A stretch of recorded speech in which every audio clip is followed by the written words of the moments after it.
This is a GK Media podcast. Jon Coogan, a seasoned crisis manager, entrepreneur, and author of Strength in the Storm, whose aim now is to help e-commerce and startup businesses. And you have amazing insights because you have had a wealth of experience. In fairness, you've had kind of like 3 different jobs. You worked in finance in Chelsea and Westminster. You're a detective in the police, and you also had your own business, which was selling gym equipment, and all that kind of changed during the challenges of COVID. Thank you so much for joining me on Garry Talks. Thank you very much for having me. So yeah, exactly as you say, as a wealth and breadth of jobs and careers that I've tried in my life. And I think that's part of what's made me as resilient as I am today. So I'm keen to get into it and talk a bit about my background and history and hopefully give the audience some insights that they can take away and they can use to help them, again, building strength and resilience. Well, let's go back to working in financial services. So for many who want to work in that area, you were in the dream job. You were an IT manager, working in the high end of London, making loads of money. So yeah, it does sound quite idyllic. And you know what, I think going back even before then, I'd say I've bounced around a bit. I've never really known what to do. I think growing up, I just flitted between friend groups, didn't really fit in anywhere. I'm drop out of college. So I went to college, didn't really sit with me, and I dropped out of that. And at 19 years old, I started applying for jobs. And I was quite lucky. I managed to land a couple of interviews in London. And I think that's partly where I started to get that confidence and starting to figure out who I was and where I wanted to be. So I applied for a couple of jobs up in London in financial services and was offered 2 different places. So yeah, started doing quite admin type roles, fairly junior roles there, and was lucky enough to be working with a fantastic bunch of people. Probably the first person I'd say I'd count as a mentor who did actually teach me a bit about what the business world was like and how to get clients and really just how to start developing my career and give myself some direction. And by the time I was 23, as you mentioned, I was an IT manager in Chelsea and Westminster, seemingly living the dreams. At that age, it was going out straight from work, and it was the boss who's putting a credit card behind the bar, just everything going on expenses. And during that period, although it seemed like a perfect job on paper, I definitely did feel something lacking. So money was good, like I say, a fantastic location, and I just wanted something a bit more. I felt like I was making rich people richer at the end of the day, which there's nothing specifically wrong with, but I did feel like I could contribute a bit more to society and to do a bit more. And sat at home one day just watching TV, and a program came on, and it was about a policing unit targeting paedophiles based out of Charing Cross Police Station. And in that moment, very impulsive, I was like, that's what I'm going to do. That's where I want to be. And literally that day, I signed up and joined the police. Wow. And that was me for the next 20 plus years. So going from bouncing around all over the place, end up in financial services, doing quite well financially, and then suddenly overnight changing careers to the police. Which is interesting because, you know, on the outset, you had a secure job, you were getting well paid, but you weren't fulfilled within. And it's exactly a brave step to take, but an important step.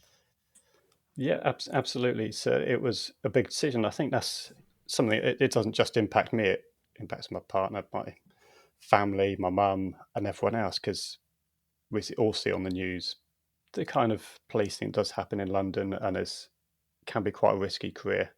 But yeah, I just knew that was not necessarily calling as such, but I think on reflection, you start thinking about the different experiences that affect your life and kind of build your values. And there was one particular incident at school, and I must have probably been 11 or 12 years old. And I remember witnessing a girl being bullied. and she was spat on at the time in the playground, and it's absolutely awful incident to watch. And at the time, again, I was quite a young child.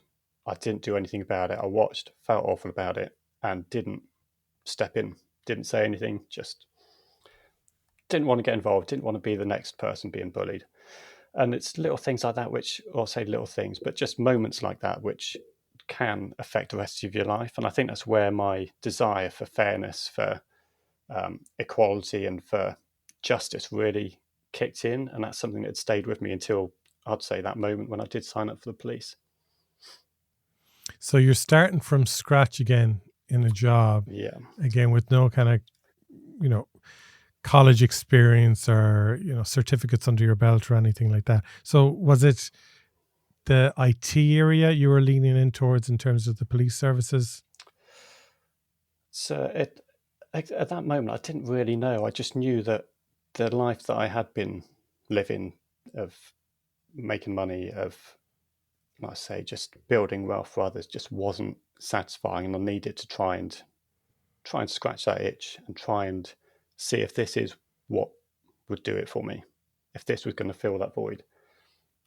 And I think one of the things that I did get from my mum in particular was just being able to push my own boundaries. I had a mum who actually went in to do rally driving. I'd seen her riding a motorbike, do parachute jumps, and she took me on an abseil as well. And I was very lucky to have that inspiration that if you're uncomfortable with something, push your boundaries, test it, just nudge against those boundaries all the time. And then those things that are uncomfortable suddenly become comfortable. And that's the only way of doing it. So I think I was quite lucky to have that inspiration in my mum. And it was a big change. And I think I'd been lucky to witness that the only way you're going to get comfortable is by doing that on a regular basis. Keep pushing those boundaries, keep testing things out. And that's how you get to learn, one, what you enjoy. And actually, that's where you learn to be comfortable. So I think that's where it didn't daunt me as much as it possibly could have. So what area then did you get into when you joined the police? So I did all sorts in the police. I moved around a long time. I say 20 years of experience. So it's dealing with everything you'd possibly imagine, from shoplifting all the way up to murders and the top tier of criminality. And again, I absolutely loved policing. Amazing job, very satisfying. Lots of really good experiences and things I may never have experienced had I not joined the police. But it was really going all very well. So as I mentioned, I did that for about 20 years, and there was significant events in my life that did make me again review what my values were and what was important to me at that time. And it was 2014, so it's going in probably about 11, 12 years into policing. And I was working very specialist department. I was working long hours. I think there's been times when I was doing 16, 17-hour days on a fairly regular basis. And one day, finished job for the day, arrived home, and was met by my mum and my stepdad just outside my house.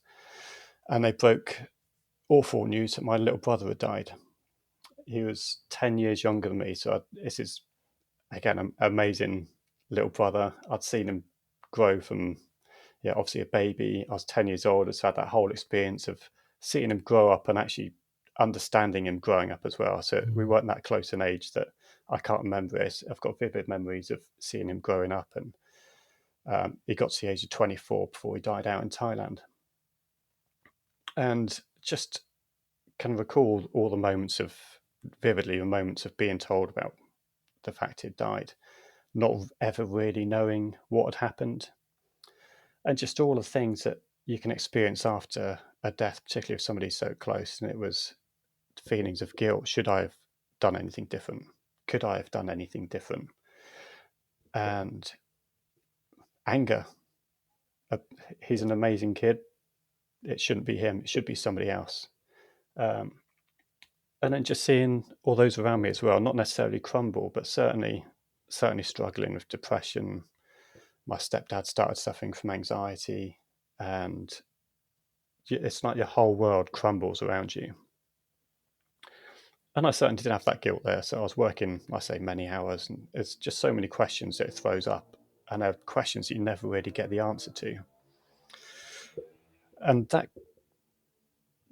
those whole feelings did last a couple of years until the next tragic thing happened.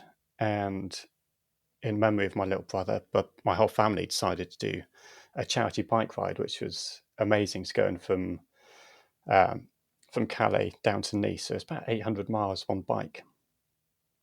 This includes my stepdad, who's mid-50s at this point, so a bit overweight, on a bike, doesn't know how to use gears, traveling 700 miles trying to raise money, and it is in the memory of my little brother who died just 2 years before.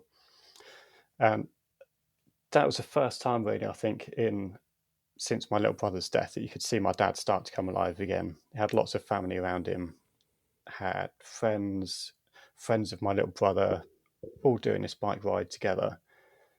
And at the end of the bike ride, after raising £10,000 for charity, my dad had an accident just outside Nice and also passed away.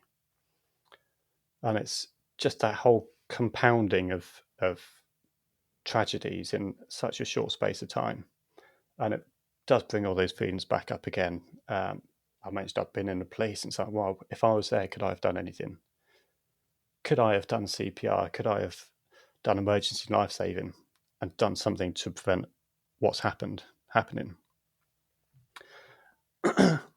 So it had all of this emotions going on. Again, it's the same anger. It's like, it's already happened once to my family. How could it happen again? And not really knowing what to do with those emotions. And you've got people around you, my partner, my mum. She's just lost her son. She's lost her partner. And then who do you speak to about it? You're feeling alone. You can't really speak to these members. They're already suffering with the same feelings of anxiety, of stress, of depression as what I'm experiencing. So how can you put that onto somebody else? So I definitely had a lot of moments of feeling alone, feeling like I couldn't speak to anyone, not really knowing how to get out of a rut. And I think one of the big lessons that I did learn from this was, at that moment, you've got a choice. You can sink into that depression. You can let it just wrap you up and take you down with it, or you can try and honor them in some way. And the decision I made was to try and embody all the positive traits that these two people had. So my little brother, I can remember vividly being at an airport in Egypt, middle of the night, delays on the planes, everyone's solemn and bored and fed up, and he just gets up and does a dance in the middle of this airport terminal, and it's like just everyone's laughing, everyone's just brings joy to that moment, which could have been very dull for everyone. And my stepdad, he was very sociable, he was confident, he would do anything for anyone.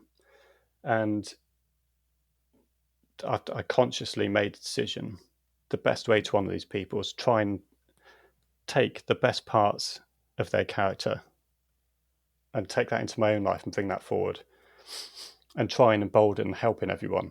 If somebody comes to you and you're able to help them.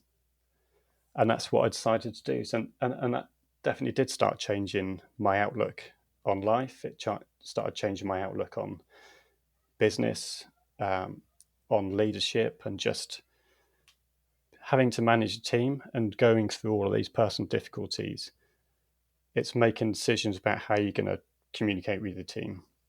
I think there's traditionally been a lot of talk when you go into the corporate world of leave your problems at the door. Yeah.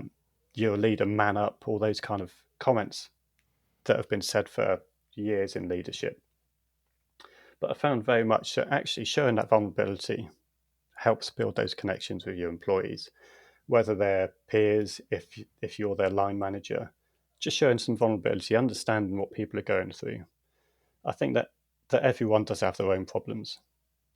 Everyone's problems are different, and you can only go on by what your own experiences are. Somebody might be going through something which to them is really significant. And just because you've been through something which you perceive as worse doesn't diminish what they're feeling. And I sometimes think that is missed, but I think sharing that vulnerability, understanding what people are going through, can make workplace a lot better and a lot more productive for everyone who's involved. Is it fair to say then that the passing of your brother and your stepdad was more traumatic on you than the cases you would have worked on in terms of murder and high profile criminality? I would say yes, it is. I think because of the type of work I've done, there's something called compassion fatigue, and it's not something I'd ever really known about. I'd not really experienced, or didn't know that I'd experienced it. But when you are subject to a lot of traumatic events, you're going through, um, and having to witness a lot of traumatic events that isn't an everyday thing, or shouldn't certainly be a normal everyday thing, that you can start to lose empathy for those around you who are going through what might be perceived as minor Mm. difficulties. And I say it's funny looking back, but you do look back and you can see actually, yeah, you might have been short with people, and not necessarily belittled, but not really taken people's issues seriously. Yeah. So yeah, I think dealing with something firsthand definitely has had a more profound effect on me. And then you decided to become a businessman, a I self-employed did. businessman, and start selling gym equipment. Did you, after these two traumatic events happened to your family, is that when you decided just to leave the police force? Yeah, it's a little bit more nuanced than that. So as I mentioned, I'd kind of fallen into, uh, I suppose, wallowing really, just not really knowing what to do with myself, not really knowing how to process those thoughts and feelings of anger or sadness or depressions. And I didn't have any way of dealing with it. I did shut myself down. I isolated myself and withdrew. I ended up spending a lot of time on my phone, which is just so easy to do at any time, but particularly in those moments, I'd spend a lot of time on my phone. And by chance, I actually came across a video, and it was somebody called Steve Cook, who is a fitness, he's a bodybuilder. He was doing a video about fitness and just the benefits of it, and just seemed very personable. I just, for whatever reason it is, I couldn't pinpoint it, but I just took a liking to this person, and I decided to join a gym. I started going regularly. I started to really get into it, and the two, I think, two sides of the coin really. So one aspect was I could go to the gym, I could completely switch off, forget everything else in the world, and just focus on the workout in front of me, whatever it is. If it's burpees or if it's squats or whatever it was, you can just focus and forget everything, and it just helped me have a few minutes break from which is exactly what I needed from what I'd been experiencing. But on the flip side, the other thing it allowed me to do was I'd have other moments where I'd go in, not be interrupted by anyone. There's no one asking me questions. There's just that peace of mind to process, to think about what it is, the emotions I'm feeling, really take time to deal with them. So not putting them off or trying to ignore it, but actually trying to make peace with what had happened and trying to accept what had happened. And the gym gave me that space for those two separate things, which are quite far removed, but they're both equally helpful. So I did see all the benefits I was getting from exercise. It was, I say, the clarity of thought. I was feeling physically better. I was in physically better shape. I had more energy, had a bit more motivation, and I'd started to see actually once you've started a workout, that was it. I knew I'd get to the end of it, and it's that moment of knowing that all you need to do is get started. That's half the battle. Mm. And I Yeah. started to carry that over into other areas of life. So I was starting to see all these different benefits from exercise, and it was at that point I decided I wanted to um, try and work in exercise and fitness in some aspects. So I did personal training qualifications. I went into sports and exercise, nutritional qualifications. Did all of that. I set up my first business, which was called Sonder Fitness in personal training. And just by chance, I kind of reconnected with a friend that I'd had from school who is a very successful business owner. And I was saying about all the problems I'd had, explaining he'd similarly gone through the death of his father not long before our discussion. And during this discussion, I was like, you know what? I've been talking about going into business for a long time. I've seen how unexpected life can take you, really. So I'd seen my little brother die unexpectedly. My father had died. He was only in his mid-50s. And so I don't want to be putting things off my whole life. If I want to do something, I need to just get on and do it.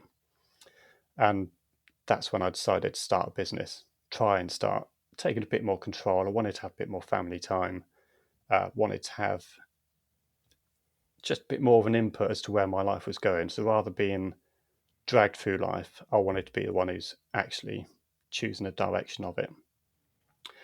So back in just before COVID, about 6 months before COVID, started a fitness equipment company.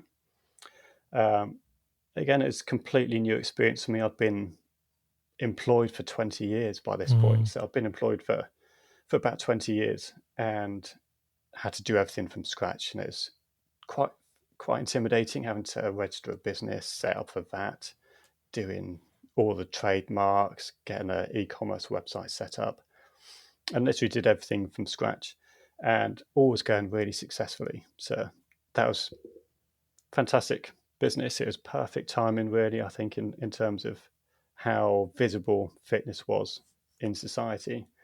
I Within know about I was 4 rocking months. it at the gym before COVID. Yeah. They were my best days. Yeah, and that's exactly what we saw. So it was doing superbly well. I think within about 3 or 4 months, we're turning over about £25,000 a month. So all going very well, very new business. And we'd only actually been going for about a year before COVID hit. And as you've just mentioned, significant issues as soon as COVID hit. There was just everything business-wise was turned on its head. So shipping containers went from £1,800 for a shipment to £11,000 for shipment. Wow. Production costs, production time, went from about 3 months to about 9 months plus. So it was all going amazingly well, and suddenly it's flipped on its head. You've got a huge amount of demand for products. You've got your customer base who all want to stay loyal and keep buying from you, but then you've got all these issues with actually getting hold of the stock for them. And then how do you explain to a customer that you've got a 5-fold increase in costs? You can't just pass it on to customers, and you do get a backlash of people thinking you're just trying to make money now. It's the whole perception that you're taking advantage of them because there's a demand and because there's COVID and because people want products for at home. And so there's a lot of difficulties in trying to explain that to customers and have those honest conversations. So it was a really difficult period. We'd had, as you said, a lot of people wanting to get into fitness. There wasn't much else to do. People were working out at home. And we had to try and find other ways to keep the business going and keep employees meaningfully employed. And we started to look at what other things can we do. We've got fitness products which are coming into the UK. We've got issues with customs and delays at customs. There was just so much against us during that period, and had to be innovative, looking at where we can pivot. And we started to really tap into that at-home market and try and build a community. And I think we had previously focused very much on commercial gyms and CrossFit gyms and that type of market, but we really needed to try and connect with people. Wanted to try and keep those benefits that I mentioned that I'd had of working out, and it was even more important during COVID than at any other time when people are most isolated, not going to work, unable to be social, being stuck in flats, many people unable to socialize because of medical conditions, and that was really important, certainly for me as business owner, that we want to try and keep those people in as good health as we can, and that's both mentally and physically. So we did do a lot of online programming, did online workouts, trying to connect to the community, making sure they're kept engaged and connected to the business as well. Because ultimately, this was livelihood of myself and employees. So we started to pivot away from gym equipment, started to do more online events. When it did start to open up, we actually created some fitness competitions. We had people, when we could get travel across Europe, we had some amazing athletes come and turn up to some of our competitions. And just to try and keep our brand at the forefront in that industry, we were sponsoring up or getting sponsored from some large companies. We had sponsorship deals with Puma, for example, and that just raised our exposure. Means that we could have some of our staff, some of our athletes that had working with us, they were able to get some sponsorship through our connections as well, which was just amazing for me. Brilliant, yeah. So yeah, I think that's really the COVID period. I think there's been one of the things that definitely helped me through it, I think, is being able to rely on that experience from policing. So and problem solvings. I'm sure, I know you run your company as well, but there's a lot of issues you never expect to face in business, and it is a daily battle to firefight, really. So just an example, one of the things that happened one day, we had a 16-ton delivery of gym equipment and a really difficult warehouse to get into, unusual height loading bays. And we'd ordered a flatbed lorry with a Moffat truck to unload everything, essentially like a forklift to take everything off. And within 24 hours of delivery, we were told, actually, no, that's not the case. You haven't got any forklift arriving, and it's just going to be on the shipping container on the back of a lorry. And then, again, it's just going into that firefighting mode. What do? You've got 16 tons, £100,000 of kit, and it's just going to be stuck on a lorry outside your property. And we did end up just trying to, again, I think people very much buy from people, and just actually having that communication and open communication is really helpful in business. So I did ring around, started trying to speak to other companies in the area who've got warehousing and loading bays, and thankfully was able to borrow a loading bay, unload everything onto their loading bay, borrow one of their lorries, get everything onto that one, which had a low loader at the back, and was able to save the day. But yeah, every day's definitely fighting fire. But it's quite exciting. It's quite interesting. I think that also builds that resilience that I've been talking about. Is once you get a challenge, if you embrace that challenge, you don't just see it as a setback and give up. Once you actually realize you can get through these struggles, that helps for you to know that next time anything happens, you're going to make it through. So what are the steps you would tell someone to take when facing a crisis? I think it's definitely having structure within your decision making. It's putting a structure in place, looking at all the information you've got from all different sources. And for example, for that one, it's like, you know what you've ordered, you know it isn't turning up, you know you've got 16 tons of equipment, you know you haven't got any way to load it. Looking at what policies and procedures there are that are relevant to your industry. So whether it's health and safety, is that it does limit your choices to what you do, and rightfully so. So you can't just get anyone to drive a forklift for you. It's not as easy as just ringing someone up and hiring one that anyone can drive. So making sure you've got all your information, look at what policies are in place, looking at the risk assessments. So again, it's actually what are the dangers, the risks of it getting stolen if you're leaving it outside, the risks of somebody getting injured if you don't manage it appropriately. Actually, just a risk that somebody could get injured if they try stealing it, because it's a huge amount of equipment. And then looking at what your options are. Just make sure there's a definite plan in place, looking at your information, your powers and policies, looking at your risk assessments, looking at what your options are, and actually taking action, which is half the battle sometimes, I think. I Yeah. think a lot of the times people are too afraid to make a decision, and they want 100% clarity on what that decision should be, whereas a lot of the times a decision needs to be made. And it does have to be on a balance of probability. Sometimes you might want all the answers, you might want the perfect solution, but frequently you're not going to get to that. And I know certainly President Obama, one of the things he talks about is making a decision on a balance of probabilities. Even the biggest decisions in life, it might be this one's most likely the better option. That could just be 51%. But sometimes taking that decision, which is 51%, is better than taking no decision at all. It's like just getting on the treadmill, as you were saying.